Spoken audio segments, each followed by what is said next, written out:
শ্রমিকরা রক্ত পানি করা ঘাম জড়িয়ে যে অর্থ জোগাড় করে এটা হালাল। সুতরাং তাদের গায়ের ঘামটা আমার কাছে আতরের মতো। আমি যখন কোথাও কোনো শ্রমিকের সংস্পর্শে যাই, কেউ কেউ তাদেরকে হাত মেলানো থেকে বিরত রাখতে চায়, আমি টান দিয়ে বলি, আসো ভাই তোমার সাথে একটু বুক মিলাই, কারণ তোমার বুকের ঘামটা আমার জন্য আতর, সুগন্ধি, সৌভাগ্যের কারণ, তোমার রুচি হালাল। আল্লাহর হাবিব বলেছেন, ওই সমস্ত গরিব দুঃখী মেহনতি মানুষ সচ্ছল মানুষদের চাইতে 500 বছর আগে আল্লাহর জান্নাতে প্রবেশ করবে। আমি কেন তাদেরকে সম্মান করব না, কেন শ্রদ্ধা করব না, কেন ভালোবাসবো না? অবশ্যই আমাদেরকে ভালোবাসতে হবে। আজকের এই স্টেজটা মাশাআল্লাহ শ্রমিকদের দখলে। আমি তো আছি আপনাদের রুহানি সহকর্মী, কিন্তু একদম জিসমানি সহকর্মী হচ্ছেন সেক্রেটারি জেনারেল জামাতে ইসলামী। তিনি শ্রমিক কল্যাণ ফেডারেশনের কেন্দ্রীয় সভাপতি ছিলেন। এরপরে বসা আছেন আমাদের নায়েবে আমিরদের মধ্যে যিনি বয়সে জ্যেষ্ঠ, জনাব অধ্যাপক মুজিবুর রহমান সাহেব, তিনিও আপনাদের কেন্দ্রীয় সভাপতি ছিলেন। এরপরে আরেক নায়েবে আমির, তিনি বর্তমান কেন্দ্রীয় সভাপতি।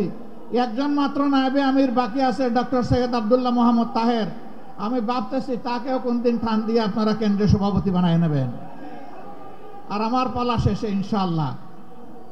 কাজেই শ্রমিকদেরকে আমরা কিভাবে মূল্যায়ন করি, এই বিষয়টা আজকের স্টেজে একটা তার প্রতিচ্ছবি। আলহামদুলিল্লাহ, আমরা আসলেই মানুষের মধ্যে কোনো বৈষম্য দেখতে চাই না, এবং মানুষকে তার কর্ম, শ্রম কিংবা শিক্ষা অথবা পেশাগত জীবন দিয়ে আমরা বিবেচনা করতে চাই না।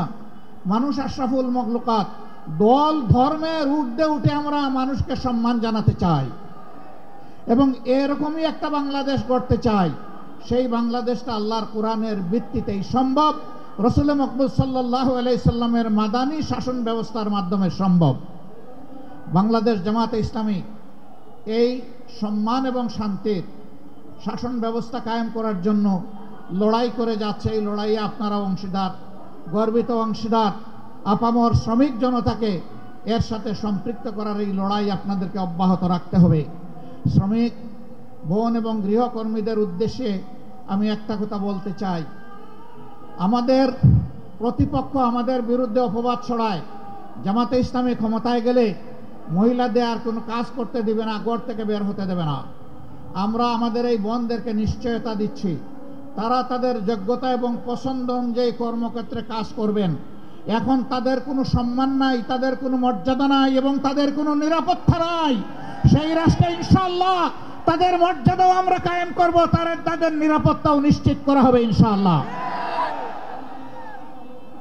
নারী পুরুষ সকলে মিলে এই স্ব কর্মক্ষেত্রে দেশের উন্নয়নে, দেশের স্থিতিশীলতায়, গতিশীলতায় আমরা সবাই মিলে ইনশাআল্লাহ অবদান রাখব। সেই সাম্যের সোনার বাংলাদেশ গড়ার সংগ্রাম সেই দিনই আমাদের থামবে, যেদিন মানুষের ঘরে ঘরে সুখ, শান্তি এবং মর্যাদা পৌঁছে যাবে। আল্লাহ রাব্বুল আলামিন সেই বাংলাদেশ গড়ার পথে, কোরআনের শাসন কায়েম করার পথে আমাদের সকলকে হাতে হাত মিলিয়ে, কাঁধে কাঁধ মিলিয়ে আমাদেরকে কাজ করার তৌফিক দান করুন। শ্রমিক কল্যাণ ফেডারেশনকে অন্তরের অন্তঃস্থল থেকে আজকের এই বিশাল সমাবেশে দাঁড়িয়ে দুটি কথা বলার সুযোগ করে দেওয়ার জন্যে আমি কৃতজ্ঞতা জানিয়ে, আপনাদের সকলকে ধন্যবাদ জানিয়ে আমার বক্তব্য এখানেই শেষ করছি। আল্লাহ হাফেজ। বাংলাদেশ জিন্দাবাদ। বাংলাদেশ শ্রমিক কল্যাণ ফেডারেশন জিন্দাবাদ।